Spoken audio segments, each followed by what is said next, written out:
എൻ്റെ അന്നത്തെ പാർട്ട്ണറായ ശ്രീ വിജയബാബു എന്നെ വിളിച്ചിട്ട് പറയാണ്, ഉണ്ണിയേട്ടൻ വിളിക്കുന്നുണ്ട്. ഉണ്ണിയേട്ടൻ വിളിച്ചിട്ട് നിന്നെ ഒന്ന് കാണാൻ പറ്റുമോ എന്ന് ചോദിക്കുന്നു. ഒരു ഹോട്ടലാണ് പറയുന്നത്, അവിടെ ഇരുന്നാൽ മതി. മാർച്ച് 8 ഞാൻ മറക്കാത്തൊരു ദിവസമായി മാറി. വിജയും സാജിദും കൂടെയാണ് എന്നെ പറഞ്ഞ് കൺവിൻസ് ചെയ്യുന്നത് ഇത് ചെയ്യണമെന്ന് പറഞ്ഞാൽ. എനിക്കിത് ബുദ്ധിമുട്ടായിരുന്നു. ഞാൻ കരഞ്ഞിട്ടുണ്ട്, ഞാൻ വിഷമിച്ചിട്ടുണ്ട്, ഞാൻ ഒരുപാട് ടെൻഷനിലൂടെയും സ്ട്രഗിളിലൂടെയും പോയിട്ടുണ്ട്. ആണുങ്ങളുടേതായ രീതിയിലുള്ളൊരു ഒരു പ്രഷറുണ്ട്, ഒരു മാനിപ്പുലേഷൻ ഉണ്ട്. അതിനകത്ത് ഞാൻ പലപ്പോഴും വീണ് പോയിട്ടുണ്ട്. ഈ അപ്രഖ്യാപിത വിലക്കുകളുണ്ട്, അതിപ്പോൾ എനിക്കും ഉണ്ട്. അപ്പം ഞാൻ പറഞ്ഞു, എന്നാൽ ശരി, എനിക്ക് കോമ്പൻസേഷൻ ഒന്നും വേണ്ട. എനിക്കിവർ പക്ഷേ എന്നോട് ചെയ്ത തെറ്റിന് ഇവരെന്നോട് മാപ്പ് പറയണം.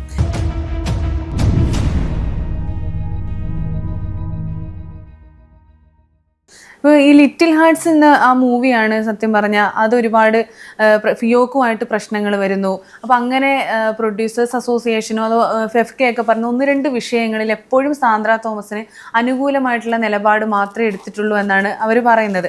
അതൊന്ന് പറയുന്നത് നമ്മുടെ ഓം ശാന്തി ഓശാന ജൂഡ് ആന്റണി ആദ്യമായിട്ട് പ്രൊഡ്യൂസ് ചെയ്ത സിനിമയിൽ സാന്ദ്ര തോമസിന് 7 ലക്ഷം രൂപ നൽകി അന്നത്തെ ബിസിനസ് പാർട്ട്ണറുമായിട്ടാണ് സംസാരിച്ചത്. അപ്പോൾ അതായാലും അല്ലാതെ പത്മകുമാർ എന്ന് പറഞ്ഞ ആ ഡയറക്ടറിന്റെ മൂവി വന്നപ്പോൾ അതും സാന്ദ്ര തോമസ് ആദ്യം അത് പിന്നീട് അത് ഒഴിവാക്കി മൂവി. അങ്ങനെ സാന്ദ്ര ചെയ്യുന്ന സിനിമകളിൽ പലപ്പോഴും പ്രശ്നങ്ങളാണ്. അതിന്റെ ഒരു ലിസ്റ്റ് തന്നെ തരാം എന്നൊക്കെയാണ് അവർ പറയുന്നത്. എന്താണ് ഇതിന്റെയൊക്കെ ഒരു സത്യാവസ്ഥ? എന്താണ് ഓം ശാന്തി ഓശാന എന്ന് പറയുന്ന സിനിമ ഞാൻ ഉണ്ടാക്കിയ സിനിമയാണ്, ഞാൻ ചെയ്യാനിരുന്ന സിനിമയാണ്. ഞാൻ അതിൻ്റെ ഡയറക്ടർക്കും റൈറ്റർക്കും അതിൻ്റെ മെയിൻ ലീഡ് ആക്ടറിനും ഒക്കെ അഡ്വാൻസ് കൊടുത്തിരുന്ന സിനിമയാണ്. അപ്പം പിന്നെ ഈ സിനിമ ഒരു ഭയങ്കര ടേബിൾ പ്രോഫിറ്റ് സിനിമയായി മാറുന്നു. മനസ്സിലായി, തട്ടത്തിൻ മറയത്ത് ഭയങ്കര ഹിറ്റാവുന്നു. അപ്പം അത് കഴിഞ്ഞിട്ട് വരാൻ പോകുന്ന സിനിമയാണ്. അപ്പം ടേബിൾ പ്രോഫിറ്റ് അതിൻ്റെ സാറ്റലൈറ്റ് വാല്യൂവിൻ്റെ തട്ടത്തിൻ മറയത്ത് സാറ്റലൈറ്റ് മാത്രം പോയിരിക്കുന്ന 2.5 കോടി രൂപയ്ക്കാണ്. ഈ സിനിമയുടെ കോസ്റ്റ് മാത്രം 2.10 ഉള്ളൂ. അപ്പോൾ ടേബിൾ പ്രോഫിറ്റ് ആണ്. പിന്നെ വരുന്ന എല്ലാ സാധനവും പ്രോഫിറ്റ് ആണ്, തിയേറ്റർ കളക്ഷൻ ആണെങ്കിലും എല്ലാം.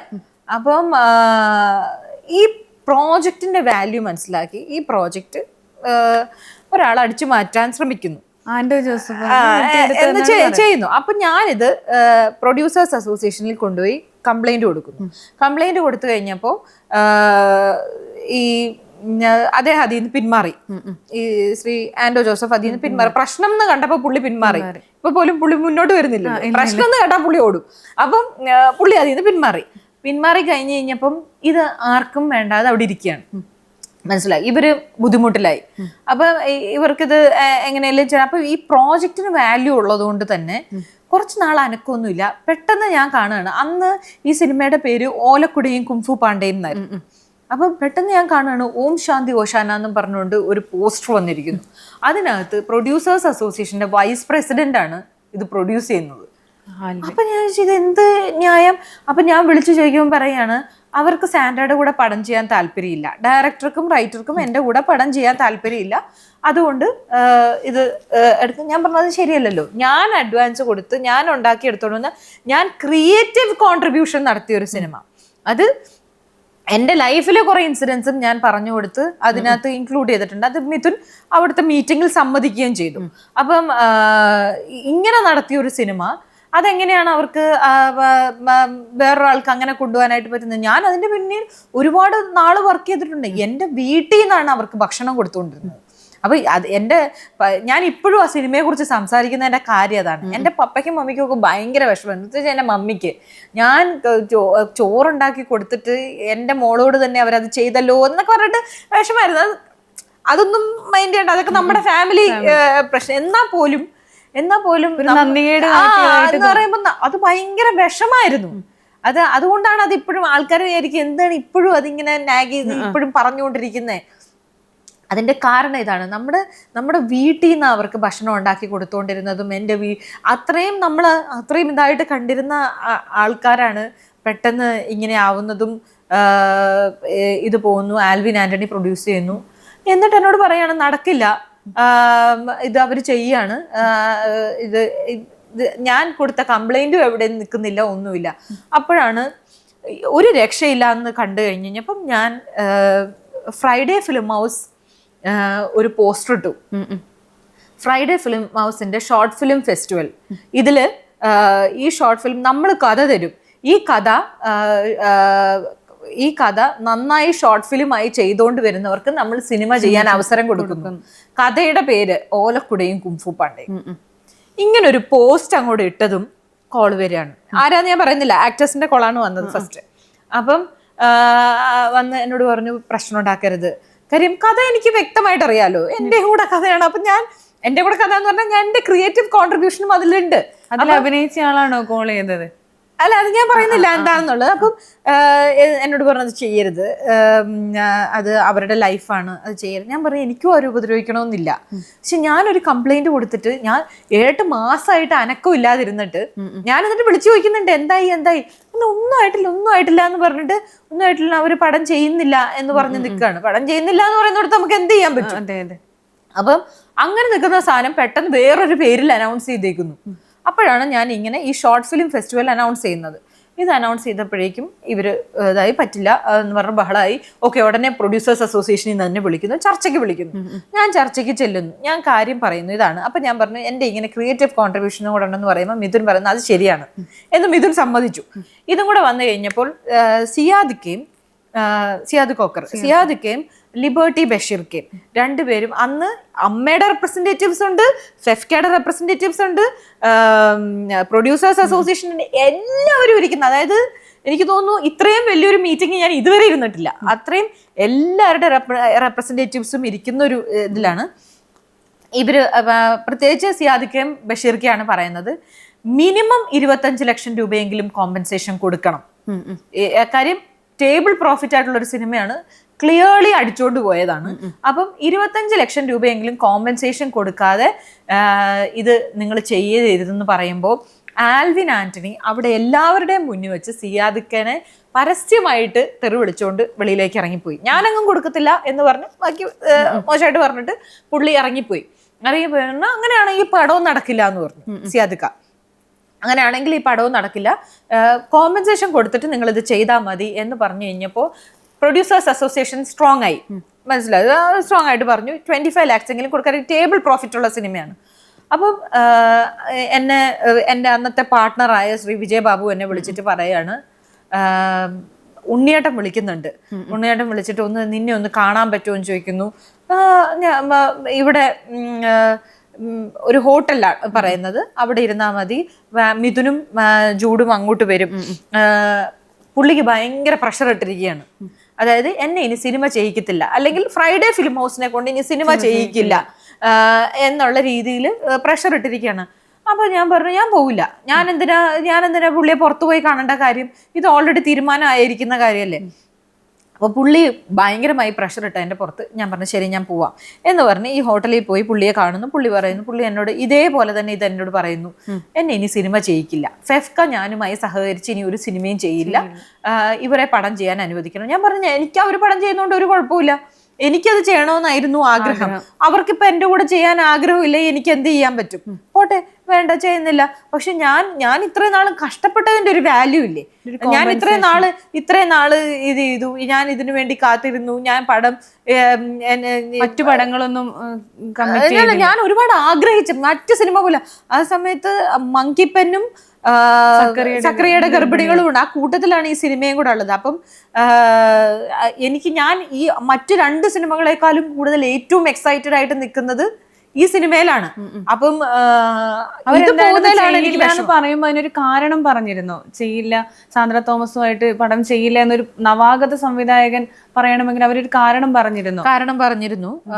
അവര് പറഞ്ഞത്, അന്ന് പറഞ്ഞ കാരണം എന്ന് പറയുന്നത് മങ്കിപ്പം പോലെ കുട്ടികളുടെ സിനിമ ചെയ്യുന്ന ഒരു ബാനറുമായിട്ട് ചെയ്യാൻ താല്പര്യമില്ല, വലിയ ബാനറാണ് ചെയ്യേണ്ടത്, വലിയ ബാനറിൽ ചെയ്യണമെന്ന് പറഞ്ഞു എന്ന് പറഞ്ഞിട്ടാണ് പോയത്. പക്ഷെ ഇത് വന്ന സമയത്ത് ഞാൻ പറഞ്ഞു, എന്നോട് ഇങ്ങനെയൊക്കെ പറഞ്ഞപ്പോൾ ഞാൻ സത്യത്തിൽ ഞാൻ പേടിച്ചു പോയി. ഇനി എനിക്ക് പടം ചെയ്യാൻ പറ്റില്ല, ഇനി ഫെഫ്ക സഹകരിച്ചില്ല, ഞാൻ എങ്ങനെ ടെക്നീഷ്യൻസിനെ കിട്ടും, ചെയ്യാൻ പറ്റില്ല എന്ന് പറഞ്ഞിട്ട്. അപ്പം ഞാൻ പറഞ്ഞു എന്നാൽ ശരി, എനിക്ക് കോമ്പൻസേഷൻ ഒന്നും വേണ്ട, എനിക്ക് എനിക്കിവർ പക്ഷെ എന്നോട് ചെയ്ത തെറ്റിന് എന്നോട് മാപ്പ് പറയണം. കാര്യം ഇവരെന്നെ ഒരു മാർച്ച് 8-ാം തീയതി ഇന്റർനാഷണൽ വിമൻസ് ഡേ ആണ്, ഞാൻ ഒരിക്കലും മറക്കില്ല. ഒരു ഇന്റർനാഷണൽ വിമൻസ് ഡേയുടെ ദിവസമാണ് ഓഫീസിൽ കയറി വന്ന് രണ്ടുപേരും എന്നെ ഇൻസൾട്ട് ചെയ്തതും എന്നോട് ഭയങ്കര മോശമായിട്ട് പെരുമാറിയതും. അതിനിവരെന്നോട് മാപ്പ് പറയണം. അപ്പം രണ്ടുപേരും അവിടെ ഇരുന്നിട്ട് എനിക്ക് അപ്പോളജി ലെറ്റർ എഴുതി, ഞങ്ങൾ ചെയ്തത് തെറ്റായിപ്പോയി, ഞങ്ങളോട് ക്ഷമിക്കണം എന്ന് പറഞ്ഞ് അപ്പോളജി ലെറ്റർ എഴുതി തരുന്നു. ഞാൻ പറഞ്ഞു ഞാൻ ചിലവാക്കിയേക്കുന്ന ഒരു 3.5 ലക്ഷം രൂപയാണ്. ഇവർക്കൊക്കെ അഡ്വാൻസ് കൊടുത്തതും അഡ്വാൻസ് കൊടുത്ത എല്ലാം കൂടെ പിന്നെ ചിലവെല്ലാം കൂടെ കൂട്ടി ഒരു 3.5 ലക്ഷം രൂപ ചിലവായിട്ടുണ്ട്. അപ്പോൾ പുള്ളി പറഞ്ഞു ഒരു 3 ലക്ഷം രൂപയും 3.5 ലക്ഷം രൂപ വേണ്ടിയിട്ട് 7 ലക്ഷം രൂപ റൗണ്ട് ചെയ്ത് തരാമെന്ന് പറഞ്ഞു. മനസ്സില്ലാ മനസ്സോടെ, കാര്യം 25 ലക്ഷം രൂപ അവിടെ, കാര്യം അത് ചെയ്യാതെ ഇവർക്ക്, അത് തരാതെ ഇവർക്ക് സിനിമ ചെയ്യാൻ പറ്റില്ല. അതാണ് ഇതായിട്ടിരിക്കുന്നത്. അവിടെയാണ് ഞാൻ ഇത് സംബന്ധിച്ച കാര്യം. ജൂഡും മിഥുനും പിന്നെ അവർക്ക് പടം ചെയ്യാൻ പറ്റില്ല, അവരാഘോഷം ഞങ്ങൾക്കൊന്നും കിട്ടത്തില്ല എന്നൊക്കെ പറഞ്ഞപ്പം ഞാൻ ശരി ഓക്കെ, കാര്യം അവരും ഇതിനു വേണ്ടിയിട്ടാണല്ലോ വർക്ക് ചെയ്യുന്നത് എന്നാ പറഞ്ഞപ്പോൾ ഞാൻ ശരി 7 ലക്ഷം രൂപയെങ്കിൽ 7 ലക്ഷം ശരി, ഞാൻ ഓക്കെ. അപ്പോളജി ലെറ്റർ ആണ് ഞാൻ വാശി പിടിച്ചൊരു സാധനം. അപ്പോളജി ലെറ്റർ എനിക്ക് വേണം, ഞാൻ വാങ്ങിച്ചു. അപ്പോളജി ലെറ്റർ ഞാൻ ഫ്രൈഡേ ഫിലിം ഹൗസിന്റെ ഫ്രണ്ടിൽ തന്നെ തൂക്കിയിടുകയും ചെയ്തു. അതാണ് ഈ 7 ലക്ഷം രൂപയുടെ കണക്ക്. പക്ഷെ അദ്ദേഹം ജൂഡ് ആന്റണി അന്ന് പൈസ ഇല്ലാതെ, അതൊരു വലിയ കാര്യമായിട്ടാണ് പറയുന്നത്. ജൂഡ് ആന്റണി ഒട്ടും പൈസ ഇല്ലാതെ, ഒരു പൈസ ഇല്ലാതെയാണ് ആ പടത്തിൽ വർക്ക് ചെയ്തതെന്ന് പറയുന്നു. അദ്ദേഹത്തെ ഫേവർ ചെയ്തിട്ടാണ് എപ്പോഴും ഇങ്ങനെ ഒരു. അതെന്തിനാണെന്നറിയോ? ജൂഡിനെ പുറത്ത് കൊണ്ടുവന്ന് ജൂഡിനെ കൊണ്ട് സംസാരിപ്പിക്കാൻ വേണ്ടിയിട്ടാണ്. മനസ്സിലായോ? എനിക്കെതിരെ പുള്ളിയെ കൊണ്ടുവന്ന് പുള്ളിയെ കൊണ്ട് സംസാരിക്കാൻ വേണ്ടിയിട്ടാണ്. അപ്പൊ ഇതൊന്നും മനസ്സിലാവാത്ത മണ്ടിയൊന്നും അല്ല ഞാൻ. ഇപ്പൊ ഇതാണ് അതിന്റെ റിയാലിറ്റി ഉണ്ടായിരിക്കുന്നത്. പിന്നെ ജൂഡിന് ആ സിനിമയ്ക്ക് ഇപ്പൊ ഞാൻ 3.5 ലക്ഷം രൂപ ചെലവാക്കിയ പൈസയാണ്, ബാക്കി 3.5 അവരെനിക്ക് തന്നിട്ടുള്ളൂ. ഇത് ഭയങ്കര പ്രോഫിറ്റ് ആയിട്ടിരിക്കുന്ന സിനിമയാണ്. ആ ആൽവിൻ ആന്റണി എന്ന് പറയുന്ന മനുഷ്യന്റെ ജീവിതം തന്നെ മാറ്റിമറിച്ച സിനിമയാണ്. എന്നിട്ട് എന്തുകൊണ്ട് ജൂഡിന് പിന്നെ ആ സിനിമയ്ക്ക് പൈസ കൊടുത്തില്ല ഇത്രയും ഹിറ്റായിട്ട്? അത് ആരുടെ മിസ്റ്റേക്ക്? അപ്പൊ അത് എന്തുകൊണ്ട് ബി ഉണ്ണികൃഷ്ണൻ അതിൽ ഇടപെട്ടില്ല? എന്തുകൊണ്ട് ഇടപെട്ടില്ല? എന്തുകൊണ്ട് ജൂഡിന് പൈസ മേടിച്ചു? 3 ലക്ഷം രൂപയുടെ പേരിൽ എങ്ങനെയാണ് ജൂഡിന് പൈസ കിട്ടാതിരിക്കുന്നത്? അപ്പൊ ജൂഡിന്റെ സാലറി 3 ലക്ഷം രൂപയായിരുന്നു ആ സിനിമയില്. അതൊരു ഭയങ്കര ത്യാഗം പോലെയാണ്. അത് മറ്റുള്ളവരെ തെറ്റിദ്ധരിപ്പിക്കാൻ വേണ്ടി പറയുന്നതാണ്. എന്നിട്ട് പിന്നെ പറയുന്നു അത് കഴിഞ്ഞിട്ട് ഇവര് രണ്ടുപേരും എനിക്ക് വേണ്ടി സിനിമ ചെയ്തു തരാം, അതും കൂടെ ഞാൻ അവരെ കൊണ്ട് പറയിപ്പിച്ചു എന്നുള്ളത്. ഇനി വിജയ് അത് പറഞ്ഞിട്ടുണ്ടോ എന്നുള്ളത് എനിക്കറിയില്ല. ഞാനത് പറഞ്ഞിട്ടില്ല, എനിക്കറിയില്ല. വിജയ് ചിലപ്പോൾ ഉണ്ണികൃഷ്ണനോട് ചിലപ്പോൾ അത് പറഞ്ഞിട്ടുണ്ടാവാം, എനിക്കറിയില്ല. എനിക്ക് അങ്ങനെ ഒരു എപ്പിസോഡേ എനിക്കറിയില്ല. ഇത് ആട് എന്ന് പറയുന്ന സിനിമ പിന്നീട് ഞങ്ങൾ മിഥുനുമായിട്ട് ചെയ്തു. അതിന്റെ കാരണം എന്ന് പറയുന്നത് മിഥുനും അന്ന് ഞങ്ങളുടെ കൂടെ ഉണ്ടായിരുന്ന സാജിദ് ഡയറക്ടറാണ്. സാജിദും ഒരുമിച്ചാണ്, ഒരു റൂമിലാണ് താമസിച്ചിരുന്നത്. അപ്പൊ അവര് രണ്ടുപേരും കൂടി സംസാരിച്ചു. ഇതെല്ലാം കൂടെ അവരൊരു ഷോർട്ട് ഫിലിം ചെയ്യാൻ തീരുമാനിച്ചു. അതാണ് ആട് എന്ന് പറയുന്ന ഷോർട്ട് ഫിലിം. ഈ ഷോർട്ട് ഫിലിമിൽ നായകനായിട്ട് അഭിനയിക്കാനായിട്ട് വിജയുടെ അടുത്ത് വരുന്നു. വിജയെ കാണുന്നു, സംസാരിക്കുന്നു. ഷോർട്ട് ഫിലിമിന്റെ കഥ കേട്ട് കഴിഞ്ഞപ്പോൾ വിജയ് പറഞ്ഞു, ഇതിനകത്ത് സിനിമയ്ക്കുള്ളൊരു കണ്ടന്റ് ഉണ്ട്, ഇത് നിങ്ങൾക്ക് സിനിമയാക്കി കൂടെ എന്ന് ചോദിക്കുന്നു. അപ്പൊ അങ്ങനെ ആലോചിക്കാവുന്നതാണ് എന്ന് പറയുന്നു. വിജയും സാജിദും കൂടെയാണ് എന്നെ പറഞ്ഞ് കൺവിൻസ് ചെയ്യുന്നത് ഇത് ചെയ്യണമെന്ന് പറഞ്ഞു. എനിക്കിത് ബുദ്ധിമുട്ടായിരുന്നു. ഇതിനുമായി രണ്ടാമതൊരു സിനിമ ചെയ്യാൻ എനിക്ക് ഭയങ്കര ബുദ്ധിമുട്ടായിരുന്നു. പക്ഷെ ചെയ്തു കഴിഞ്ഞപ്പോൾ പിന്നെ ഒരു പ്രശ്നം ഉണ്ടായിട്ടില്ല കേട്ടോ, അത് വേറെ കാര്യം. ഞാൻ മിഥുനുമായിട്ട് നല്ല കമ്പനിയായിരുന്നു. എനിക്ക് ചെയ്തു കഴിഞ്ഞപ്പോൾ പ്രശ്നമുണ്ട്, പക്ഷെ അത് ചെയ്യാൻ എനിക്ക് ഒരുപാട് ബുദ്ധിമുട്ട്, എനിക്ക് മാനസികമായി ഭയങ്കര ബുദ്ധിമുട്ടുണ്ടാക്കിയ ആണ്. അവരുമായിട്ട് പിന്നെയും എന്നെ സിനിമ ചെയ്യാനായിട്ട് വിജയ് നിർബന്ധിച്ചപ്പോൾ എനിക്ക് വിജയോടും ദേഷ്യം വന്നിരുന്നു. അല്ലേ, അത് ശരിയല്ല, എന്നെ അതിന് നിർബന്ധിക്കുന്നത് ശരിയല്ല എന്നാണ്. അതൊക്കെ ഇപ്പോഴും എനിക്ക് മുറിവായിട്ട് തന്നെയാണ് നിൽക്കുന്നത്. അത്രയും ആ സിനിമ വിജയിച്ചെങ്കിൽ കൂടി ഈ ഒരു മുറിവ് ഇപ്പോഴും തീർച്ചയായിട്ടും ഉണ്ട്. അതുപോലല്ല നമ്മള് ആണുങ്ങളുടേതായ രീതിയിലുള്ളൊരു ഒരു പ്രഷറുണ്ട്, ഒരു മാനിപ്പുലേഷൻ ഉണ്ട്. അതിനകത്ത് ഞാൻ പലപ്പോഴും വീണ് പോയിട്ടുണ്ട്. ഞാൻ പിന്നീട് ഈ ആട് ചെയ്തുകൊണ്ടിരിക്കുമ്പം തന്നെ ആടിന് തൊട്ട് മുമ്പ് ആടിന്റെ ഷൂട്ട് തുടങ്ങുന്നതിന് തൊട്ട് മുമ്പ് അടുത്തൊരു March 8 വന്നപ്പോൾ ഞാൻ ഡീറ്റെയിൽ ആയിട്ട് ഇത് ഫേസ്ബുക്കിൽ പോസ്റ്റ് ചെയ്തു. ഞാൻ പോസ്റ്റ് ചെയ്ത് കഴിഞ്ഞപ്പോൾ മിഥുനും വിജയും കൂടെ വീണ്ടും വന്നിട്ട് മിഥുൻ എൻ്റെ അടുത്ത് പറഞ്ഞു, എനിക്ക് വേണ്ടി ഇടരുത് പ്ലീസ്, ഇത് ഡിലീറ്റ് ചെയ്ത് കളയണം എന്ന് പറഞ്ഞതിന്റെ പേരിലാണ് ഞാനിത് ഫേസ്ബുക്കിൽ നിന്നും ഇൻസ്റ്റാഗ്രാമിൽ നിന്നൊക്കെ ഡിലീറ്റ് ചെയ്ത് കളഞ്ഞത്. പക്ഷെ എന്ന് വെച്ച് എൻ്റെ ഉള്ളിൽ നിന്ന് ആ വേദന പോകുന്നില്ല. March 8 ഞാൻ മറക്കാത്തൊരു ദിവസമായി മാറി. ആ ഒരു ഇൻസിഡന്റോട് കൂടി. പിന്നെ രണ്ടാമത്തെ കാര്യം എന്ന് പറയുന്നത് പപ്പേട്ടന്റെ കാര്യമാണ്. പപ്പേട്ടന്റെ കാര്യത്തിലും ഞാൻ പറഞ്ഞില്ല, എനിക്ക് ആരെയും കരിവാരി തേക്കാൻ താല്പര്യമില്ലാത്തത് കൊണ്ട് തന്നെ ഞാൻ അതിന്റെ കൂടുതൽ ഡീറ്റെയിൽസിലേക്ക് പോകുന്നില്ല. പക്ഷെ ഇതേപോലെ തന്നെ ഞാൻ ഡയറക്ടർക്കും റൈറ്റർക്കും മെയിൻ ലീഡ് ആക്ടർക്കും ഒക്കെ അഡ്വാൻസ് കൊടുത്ത് ഉണ്ടാക്കിയെടുത്തുകൊണ്ട് വന്നൊരു സിനിമ കോവിഡിന്റെ സമയമാണ്. കോവിഡിന്റെ സമയത്ത് അതിന്റെ പ്രൊഡക്ഷൻ കൺട്രോളർ എന്നെ വിളിച്ചു പറയുന്നു, ചില കാര്യങ്ങൾ പറഞ്ഞിട്ട് എന്നോട് പറഞ്ഞിട്ട് ഫ്ലാറ്റ് വേണം. അപ്പം ഞാൻ പറഞ്ഞു നടക്കില്ല, കോവിഡാണ്. അപ്പം മാത്രമല്ല ആർട്ടിസ്റ്റിന്റെ ഡേറ്റ് കൺഫേംഡ് അല്ല, എന്ന് തുടങ്ങാൻ പറ്റും എന്നുള്ള അറിയില്ല. പിന്നെ നമ്മൾ എങ്ങനെയാ ഇപ്പോഴേ ഫ്ലാറ്റ് എടുത്ത് ഇരിക്കേണ്ട കാര്യമില്ലല്ലോ, ഡേറ്റ് കൺഫേം ആവട്ടെ. അതിനോട് അടുപ്പിച്ച് ഒരു 3-4 മാസം മുമ്പ് നമുക്ക് ഇരുന്ന് തുടങ്ങിയാൽ മതിയല്ലോ. കഥയെല്ലാം സെറ്റാണ്, എല്ലാം സെറ്റാണ്, സ്ക്രിപ്റ്റ് എല്ലാം ലോക്ക്ഡ് ആണ്. പിന്നെ പ്രീ പ്രൊഡക്ഷൻ മാത്രമേ ഉള്ളൂ, അതൊരു 3-4 മാസം മുമ്പ് ഇരുന്നാൽ മതിയല്ലോ ഡേറ്റ് കൺഫേം ആയി കഴിഞ്ഞാൽ. അപ്പൊ ഇത് പറഞ്ഞു അത് നടക്കില്ല എന്നൊക്കെ പറഞ്ഞപ്പോ ഞാൻ പറഞ്ഞു ഇപ്പൊ ഒന്നാമത് കോവിഡ് ആണ്, എല്ലാരും ബുദ്ധിമുട്ടിയിരിക്കുന്ന ഒരു സമയമാണ്, അത് മനസ്സിലാക്കണം എന്നൊക്കെ പറഞ്ഞു. ഒരു കുറച്ചു ദിവസം കഴിയുമ്പോൾ ഞാൻ അറിയാണ് വേറൊരു പ്രൊഡ്യൂസർ ആ സിനിമ എടുത്തു. അപ്പൊ ഞാൻ പറഞ്ഞത് എന്നോട് ചോദിക്കാതെ എങ്ങനെയാണ് അവരത് ഏറ്റെടുക്കുന്നത്, അവര് ഫ്ലാറ്റ് എടുത്തിരിക്കുന്നു എന്നൊക്കെ പറയുന്നു. അപ്പൊ ഞാൻ സ്വാഭാവികമായിട്ടും ഞാൻ പ്രൊഡ്യൂസേഴ്സ് അസോസിയേഷനിൽ കംപ്ലൈന്റ് കൊടുത്തു. എന്റെ സിനിമയാണ്, അത് അവർ കൊണ്ടുപോവാണ്, അതിനകത്ത് നിങ്ങൾ ഇടപെടണം എന്ന് പറഞ്ഞ് കംപ്ലൈന്റ് കൊടുത്തു കഴിഞ്ഞപ്പം ഒരനക്കവുമില്ല, പ്രൊഡ്യൂസേഴ്സ് അസോസിയേഷനിൽ നിന്ന് ഒരനക്കവുമില്ല. എന്നിട്ട് പെട്ടെന്ന് ഒരു ദിവസം ഒരു പ്രൊഡക്ഷൻ കൺട്രോളർ എൻ്റെ അടുത്ത് വരുമ്പോൾ പുള്ളി ഇങ്ങനെ പറയാണ്, അടുത്ത ആഴ്ച മറ്റേ സിനിമ അറിഞ്ഞില്ലായിരുന്നു എന്ന്. അപ്പം ഞാൻ പറഞ്ഞ സിനിമ ഇങ്ങനെ പപ്പേട്ടൻ്റെ പടം ഇല്ലേ, അത് നെക്സ്റ്റ് മൺഡേ തുടങ്ങുക എന്ന് പറയുന്നത് ഒരാഴ്ച മുമ്പാണ് ഞാൻ അറിയുന്നത് തുടങ്ങുന്നുള്ളത്. ഇത് അസോസിയേഷനിലുള്ളവരെല്ലാം മറച്ചു വെച്ചു, മനസ്സിലായി, ഇങ്ങനെ ഒരു സാധനം വരുന്നുള്ളത് മറച്ചു വെച്ച് നൈസായിട്ട് ഇവർ തുടങ്ങാനുള്ള പ്ലാനിലായിരുന്നു. അപ്പം ഞാൻ വീണ്ടും കത്ത് കൊടുത്തു ഞാൻ ഉണ്ടാക്കിയ സിനിമയാണ്, നിങ്ങൾ ഇതിനകത്ത് ഇടപെടണം, എനിക്ക് എൻ്റെ ഇതുണ്ടാക്കി തരണം എന്ന് പറഞ്ഞപ്പോൾ എന്നെ അസോസിയേഷനിലേക്ക് വിളിപ്പിച്ചു, അവരെയും എന്നെ വിളിപ്പിച്ച് ഞാൻ ഇത് തുടങ്ങുന്നതിന് ഈ മീറ്റിംഗ് ഒരു 9 മണിക്കായിരുന്നു. ഞാൻ ഒരു 8:30 ആയപ്പോഴേക്കും അവിടെ ചെന്നു. ഞാൻ അവിടെ ചെന്നപ്പം ആൻഡ്രോ ജോസഫ് അവിടെ ഉണ്ട്, അസോസിയേഷനിലുണ്ട്. അപ്പം ഫസ്റ്റ് തന്നെ പുള്ളി എൻ്റെ അടുത്ത് ഭയങ്കര ഭീഷണി, സാൻഡ്രയ്ക്ക് എന്താ ഇത് നടക്കത്തില്ല എന്നൊക്കെ പറഞ്ഞ് ഭയങ്കര ഭീഷണിയാണ്. എന്നോടൊരു പ്രത്യേക രീതിയിൽ എൻ്റെ അടുത്ത് തന്നു.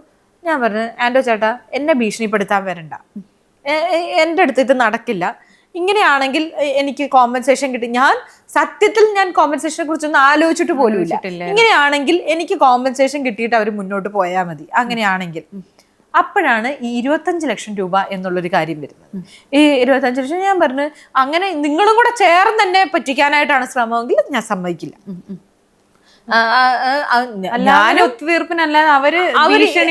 അവരെല്ലാവരും കൂടെ ചേർന്ന് ഭീഷണിപ്പെടുത്തി ഞാനത് വിട്ടുകൊടുക്കണം എന്നുള്ള രീതി. ഇങ്ങനെ നിവർത്തികേട് കൊണ്ടാണ് ഇവരെനിക്ക് കോമ്പൻസേഷൻ തന്നേക്കുന്നത്, മനസ്സിലായോ? നിവർത്തികേടുകൾ മുന്നോട്ട് പോകില്ല എന്നൊരു സിറ്റുവേഷൻ വന്നപ്പോ എനിക്ക് കോമ്പൻസേഷൻ തന്നേ മുന്നോട്ട് പോകാൻ പറ്റുള്ളൂ. ഞാൻ ആൻഡ്രൂ ചേട്ടനോട് വളരെ ക്ലിയർ ആയിട്ട് ഞാൻ പറഞ്ഞു, നിങ്ങൾക്ക് എന്നോട് മാന്യമായി സംസാരിക്കാമായിരുന്നു, മാന്യമായിട്ട് പറയാമായിരുന്നു, അത് നിങ്ങൾ ചെയ്തില്ല. അതിന് പകരം നിങ്ങളുടെ രാഷ്ട്രീയ ഇതൊക്കെ വെച്ചിട്ട് നിങ്ങൾ എന്നെ ഭീഷണിപ്പെടുത്താനാണ് ശ്രമിച്ചത്. എന്നെ ഭീഷണിപ്പെടുത്തിയാൽ ഞാൻ പേടിക്കില്ല, എന്നെ പേടിപ്പിക്കണ്ട. എനിക്കിത് ഞാൻ ഉണ്ടാക്കിയ സിനിമയാണ്, എനിക്കതിന് കോമ്പൻസേഷൻ വേണം എന്ന് പറഞ്ഞു. ഞാൻ കോമ്പൻസേഷൻ മേടിക്കുകയും ചെയ്തു. അതിനകത്ത് ഫെഫ്കയ്ക്ക് എന്താണ് അപ്പൊ ഫെഫ്ക പറയുന്നത്, അപ്പൊ അവര് പറയുന്നത് വെച്ചാൽ കൂടുതലായിട്ട് സാന്ദ്രയ്ക്ക് എപ്പോഴും അനുകൂലമായിട്ടുള്ള നിലപാട് എടുക്കുന്നത്, അത് അവർക്ക് ചെയ്യേണ്ടതായി വന്നു. അതിനകത്ത് ഫെഫ്ക ഇൻവോൾവേ അല്ല, അത് ചെയ്യേണ്ടതായി വന്നു. അത് പ്രൊഡ്യൂസേഴ്സ് അസോസിയേഷൻ ആണ് അത് വാങ്ങിച്ചു തന്നത്. ശരിയാണ്, 25 ലക്ഷം രൂപ കോമ്പൻസേഷൻ എനിക്ക് കിട്ടിയിരുന്നു. അത് ഞാൻ പണിയെടുത്തതിനാണ് ഞാൻ പൈസ വെക്കുന്നത്. ഞാൻ ഉണ്ടാക്കിക്കൊണ്ട് വന്ന് അത്രയും നാള് ഒരു പ്രോജക്റ്റ് ആക്കി എടുത്തോണ്ട് വന്ന സാധനം ചുമ്മാ ഒരു കഥ വന്ന് പറഞ്ഞത്, ഓക്കെ കഥ കൊള്ളാം, ഇഷ്ടപ്പെട്ടു, അത് പൈസ കൊടുത്തു, ഇരുത്തി എഴുതിപ്പിച്ചു, എഫേർട്ടും എല്ലാം ഇട്ടിട്ടുണ്ട്. അതെന്താ ആരും കാണാത്തത്? അല്ലാതെ ചുമ്മാ പോയി ഞാൻ പൈസ മേടിച്ചതല്ലോ. ആ രീതി സംസാരം വരുമ്പം അതാണ് പറയുന്നത്, ജനങ്ങളെ തെറ്റിദ്ധരിപ്പിക്കാൻ വേണ്ടി പറയുന്ന കാര്യങ്ങളാണ് ഇതൊക്കെ. അത് അദ്ദേഹത്തെ പോലെ ഒരാള് വിശ്വസനീയമായി വളരെ സോഫ്റ്റ് ആയിട്ടൊക്കെ ഇരുന്ന് പറയുമ്പോൾ ആൾക്കാർ ഇത്രയും നാളും ഞങ്ങൾ വിചാരിച്ചു സാൻഡ്ര പറയുന്നതാണ് ശരി, ഇപ്പോഴാണ് മനസ്സിലായി ഇതാണ് ശരി എന്നുള്ളത്. അത് അത് തെറ്റിദ്ധരിപ്പിക്കലാണ്. ഇനി ഇതല്ല, ഇതിനപ്പുറത്തെ ആൾക്കാരുമായിട്ട് അവർ വന്നിരുന്ന് സംസാരിക്കും. എനിക്കറിയാം. പക്ഷെ അന്നും അപ്പോ ആദ്യം പേടിച്ചു പോയായിരുന്നു, ഇങ്ങനെ പെട്ടെന്ന് പറഞ്ഞു ഇനി സിനിമ ചെയ്യിപ്പിക്കില്ല എന്നൊക്കെ ഓം ശാന്തി ഓശാനയുടെ ടൈമിൽ പറഞ്ഞപ്പോ ഈ ഒരു പടത്തിന്റെ സമയത്തും അങ്ങനെയുള്ള ഭീഷണികൾ നിരന്തരം ഇങ്ങനെ പടം മുടങ്ങുന്ന സമയത്ത് ഉണ്ടാവാറുണ്ട്. അപ്പൊ ഇതിനെയൊക്കെ അതിജീവിച്ചാണ് ഞാൻ ഇവിടം വരെ ഓരോ പടങ്ങളും ചെയ്യുമ്പോ ഈ ബാക്കില് ഇത്രയും വലിയൊരു സ്ട്രഗിൾ ഉണ്ട്. മനസ്സിലായോ? ഈ വലിയ മടമ്പിമാരോട് പൊരുതി നിൽക്കുന്നതിന്റെ ഒരു വലിയ സ്ട്രഗിൾ ഉണ്ട് ഇതിന്റെയൊക്കെ പുറകില്. അപ്പൊ എപ്പോഴും ടെൻഷനും സ്ട്രെസ്സും ആയിരിക്കല്ലോ ഒരു ഞാൻ ആക്ച്വലി എന്റെ പ്രൊഡ്യൂസേഴ്സ് ഫ്രണ്ട്സ് ആണുങ്ങളായിട്ടുള്ള അവരോട് ഞാൻ പറഞ്ഞിട്ടുണ്ട്, നിങ്ങൾ പേരിനെങ്കിലും എന്റെ കൂടെ വന്നൊന്ന് നിക്ക്. ചുമ്മാ വെറുതെ നിങ്ങൾക്ക് ഉണ്ടെന്ന് പറയുമ്പോ ഒരു ശക്തിയാണല്ലോ, ഒരു അങ്ങനെ ഞാൻ പറഞ്ഞിട്ടുണ്ട്. മനസ്സിലായോ? പേരിന് നിങ്ങൾ വെറുതെ വന്ന് നിക്ക്. അത്രയും നമ്മളിപ്പം ചെറുതായിട്ടൊന്ന് എന്താ അങ്ങനെ ചെയ്തത്, അത് ശരിയായില്ല, അങ്ങനെ ചെയ്തത്, അങ്ങനെ ചെയ്യണ്ട കേട്ടോ എന്ന് പറഞ്ഞാൽ ഇഷ്ടപ്പെടത്തില്ല. അത് ഇവളാരാ അത് പറയാൻ, ഇവളാരാ എന്നോട് ഇത് പറയാൻ. ആ സമയം ആണുങ്ങൾ ദേഷ്യപ്പെട്ട് സംസാരിച്ചാൽ പോലും ആർക്കും പ്രശ്നമില്ല. അത് ആണുങ്ങളുടെ ഒരു നേച്ചർ അങ്ങനെയാണെന്ന് പറഞ്ഞ് സമാധാനിപ്പിക്കുക. അത് ഇപ്പം എന്നോട് പറഞ്ഞതൊക്കെ വേറൊരു ആണിനോടാണ് പറഞ്ഞിരുന്നെങ്കിൽ അവർ തിരിച്ച് തെറി വിളിക്കുകയോ അല്ലെ അടിക്കുകയോ ചെയ്യും. മനസ്സിലായോ? ഇപ്പൊ നമുക്കതൊന്നും ചെയ്യാൻ പറ്റില്ല. നമുക്ക് അങ്ങനെ ഒന്നും തിരിച്ച് വഴക്കുണ്ടാക്കാനോ തിരിച്ച് ഒച്ച വെച്ച് സംസാരിക്കാനോ എപ്പോഴും ഭയപ്പെടുത്തുക ചെയ്യുക. ഞാൻ പറയുന്നതിന്റെ ഒരു ഇന്റൻസിറ്റി എന്താണെന്നുള്ളത് എനിക്കറിയില്ല. മറ്റുള്ളവർക്ക് അത് അനുഭവിച്ചവർക്കേ മനസ്സിലാവുള്ളൂ എന്താണ് ഞാൻ പറയണേന്നുള്ളത്. കാര്യം കുറെ ആണുങ്ങളൊക്കെ ഇരുന്ന് ഇങ്ങനെ ഒച്ച വെക്കുക, ബഹളം വെക്കുക, ഭയങ്കര സൗണ്ടിൽ സംസാരിക്കുക എന്നൊക്കെ പറയുന്നത് ഒരു ഇതില് സംസാരിച്ചില്ലായിരുന്നു സിയാദ് കോക്കർ ഒരിക്കൽ. അതെ, ഇപ്പൊ ഞാൻ ലാസ്റ്റ് പോയ മീറ്റിംഗില് അതുണ്ടായിരുന്നു. ഇപ്പൊ ഇവരൊക്കെ ഇപ്പൊ കണ്ടിട്ടില്ല ചാനൽ ചർച്ചകളിൽ തന്നെ എങ്ങനെയാണ് ഇരുന്ന് സംസാരിക്കുന്നത്. അതിന്റെയൊക്കെ ഒരു 10 ഇരട്ടിയാണ് ഇതുപോലത്തെ മീറ്റിങ്ങുകളിൽ വന്നിരിക്കുമ്പോൾ ഉണ്ടാവുന്നത്. അതും വെല്ലുവിളികളും ഭീഷണികളും ഇങ്ങനത്തെ കാര്യങ്ങളാണ്. ഒരു നോർമൽ എന്റെ സ്ഥാനത്ത് നിങ്ങളെ ഒന്ന് ആലോചിച്ചു നോക്ക്.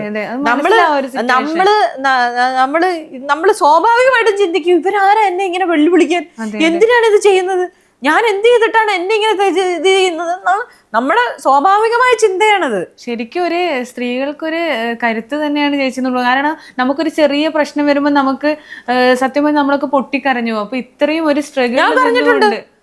ഞാൻ എത്രയോ വട്ടം കരഞ്ഞിട്ടുണ്ട്. ഞാൻ കരയാത്ത ആളൊന്നുമല്ല. ഞാൻ കരഞ്ഞിട്ടുണ്ട്, ഞാൻ വിഷമിച്ചിട്ടുണ്ട്, ഞാൻ ഒരുപാട് ടെൻഷനിലൂടെയും സ്ട്രഗിളിലൂടെയും പോയിട്ടുണ്ട്. ഇതിനൊരു അവസാനം വേണ്ടേ? എത്രയാണെന്ന് വെച്ചിട്ടാണ് നമ്മളിത് സഹിക്കുക? അവിടെയാണ് പ്രതികരിക്കാൻ തീരുമാനിച്ചത്. അത് വേണ്ട, ഇനി ഇവരെ വീണ്ടും ചേട്ടാന്ന് വിളിച്ച് നിൽക്കാൻ വയ്യ.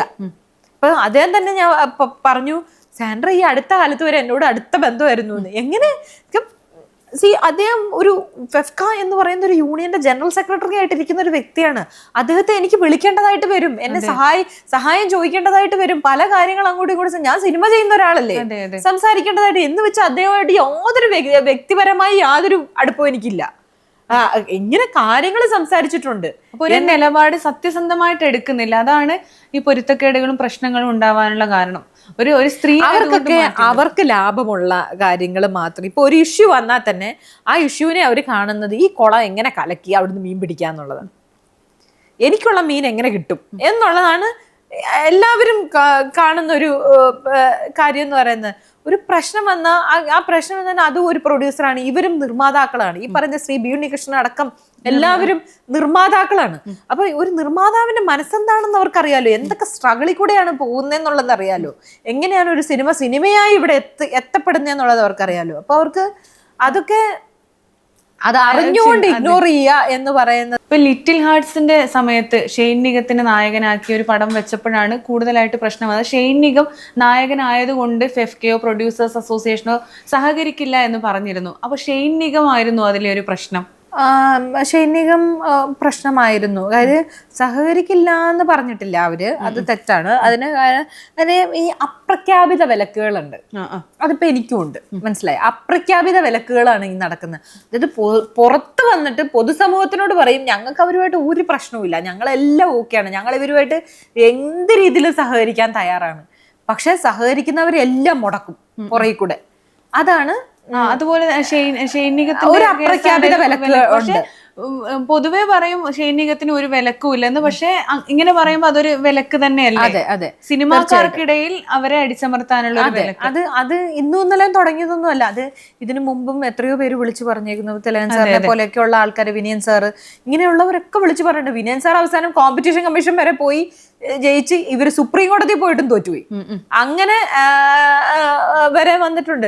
ഇതൊക്കെ കേരളത്തിലെ സമൂഹത്തിന് അറിയാം ഇവിടെ എന്താണ് സംഭവിച്ചേക്കുന്നതെന്നുള്ളതൊക്കെ. അത് തന്നെ. അപ്പൊ അതിന്റെ അർത്ഥം എന്താണ്? ഞങ്ങൾക്ക് ഇതൊക്കെ പുല്ലാണ്. കോമ്പറ്റീഷൻ കമ്മീഷൻ ആണേലും സുപ്രീം കോടതി ആണേലും ഈ ജനങ്ങളാണേലും ഇതൊന്നും ഞങ്ങൾക്ക് വിഷയമല്ല എന്നുള്ളതാണ് ഇവരുടെ ഒരു ആറ്റിറ്റ്യൂഡ്. ഇത് തന്നെ വീണ്ടും വീണ്ടും വീണ്ടും ചെയ്തുകൊണ്ടിരിക്കുകയാണ്. അപ്പം ഈ ആ പയ്യനെയൊക്കെ കൈ പിടിച്ച് കയറ്റുന്നതിന് പകരം ഇത്രയും ഇവരൊക്കെ തലമൂത്ത ആൾക്കാരല്ലേ, അതിന് പകരം എന്തിനാ ദ്രോഹിക്കുന്നത്? ഒരു നല്ല നടനാണ്, നല്ലൊരു നായകൻ. അപ്പം അതൊക്കെ അതിനാണ് ലിറ്റിൽ ഹാർട്സിന്റെ പ്രശ്നം ഷെയ്നായിരുന്നു. ഷെയ്ൻ എന്തേലും പറഞ്ഞിരുന്നോ ചേച്ചി ഞാൻ ഈ പടത്തിൽ നിന്ന് അങ്ങനത്തെ രീതിയിൽ ഇല്ലില്ല, അങ്ങനെയൊന്നും ഉണ്ടായിട്ടില്ല. പിന്നെ നമ്മൾ ഇതിലേക്ക് വരുമ്പോഴല്ലേ കാര്യങ്ങൾ അറിയുന്നത്. പ്രശ്നം വന്നപ്പോ ഷെയ്ൻ കൂടെ സപ്പോർട്ട് ചെയ്ത് നിന്നിരുന്നോ? തീർച്ചയായിട്ടും ഷെയ്ൻ സപ്പോർട്ട് ചെയ്തിരുന്നു. അത് സപ്പോർട്ട് ചെയ്തെന്ന് പറഞ്ഞാൽ ഷെയ്നും പ്രൊമോഷൻ ചെയ്തല്ലേ പറ്റുള്ളൂ. എല്ലായിടത്തും പടം എത്തിക്കണ്ടേ? നമ്മൾ ഓടി നടക്കുമായിരുന്നു എല്ലായിടത്തേക്കും. പക്ഷെ പോസ്റ്ററുകളുടെ ഒക്കെ ഒരു അഭാവം, അതായത് പോസ്റ്റർ ഒട്ടിക്കുന്ന ഒന്നും കാണുന്നില്ല, എവിടെയും കാണുന്നില്ല. ഓരോ മുട്ടാപ്പോക്ക് ന്യായമാണ് പറയുന്നത്, മഴ പെയ്തു എന്നൊക്കെ. ബാക്കിയുള്ള സിനിമകൾക്ക് എല്ലാം ഒട്ടിച്ചിട്ടുണ്ട്, നമ്മുടെ മാത്രം ഇല്ല. ഇങ്ങനെയൊക്കെ ഫിയോക്കുമായിട്ട് അങ്ങനെയാണ് പ്രശ്നം. ഫിയോക്കല്ലല്ലോ അത് ഒട്ടിക്കുന്ന, ഡിസ്ട്രിബ്യൂട്ടേഴ്സുമായിട്ട് പ്രശ്നം. അങ്ങനെയാണ് സിയാദിക്ക അന്ന് ചൂടാവാനൊക്കെയുള്ള കാരണം അതാണ്. അതാണ്. അപ്പൊ അതങ്ങനെ അതിനെക്കുറിച്ച് പറഞ്ഞപ്പോഴും എന്താ വെച്ചാൽ ഇപ്പൊ നമുക്ക് ഓൺലൈനിലൊക്കെ നല്ല രീതിയിൽ അത് ശ്രദ്ധിക്കപ്പെട്ടെങ്കിലും ലിറ്റിൽ ഹാർട്സ് ആ ബിസ്ക്കറ്റ് കൊണ്ടാണ് അധികവും അതിൽ കൂടുതലായിട്ട് കുട്ടികളൊക്കെ കൂടുതലായിട്ട് ശ്രദ്ധിക്കപ്പെട്ടൊരു മൂവിയാണ്. പക്ഷെ ഈ പോസ്റ്ററുകൾ എവിടെയും ഈ എറണാകുളം പോലൊരു സിറ്റിയിൽ എവിടെയും അതിന്റെ ഒരു അഭാവം ഉണ്ടായിരുന്നു. പക്ഷെ അത് എല്ലാവർക്കും അറിയെങ്കിൽ കൂടി അത് സമ്മതിക്കാൻ ആരും തയ്യാറാവുന്നില്ല. അത് അവര് എവിടെ ഇരുന്ന് അന്നത്തെ ചർച്ചയിൽ ഇവർ സമ്മതിച്ചു, മനഃപൂർവ്വം ഒട്ടിക്കാതിരുന്നതാണ്. അതായത് ഡിസ്ട്രിബ്യൂട്ടേഴ്സ് അസോസിയേഷനും ഫിയോക്കുമായിട്ടുള്ള ഇഷ്യൂവിന്റെ പുറത്ത് ഒട്ടിക്കാതിരുന്നതാണെന്ന് അവർ പറഞ്ഞു, സമ്മതിച്ചു. ഫിയോക്ക് ചെയ്ത പടമായതുകൊണ്ട് അന്ന് അവർക്കിട്ടിരിക്കട്ടെ ഒരു പണി എന്ന് പറഞ്ഞു ഇവര് കൊടുത്തതാണെന്ന് അവർ അന്ന് അവിടെ ചർച്ചയിൽ പറഞ്ഞു.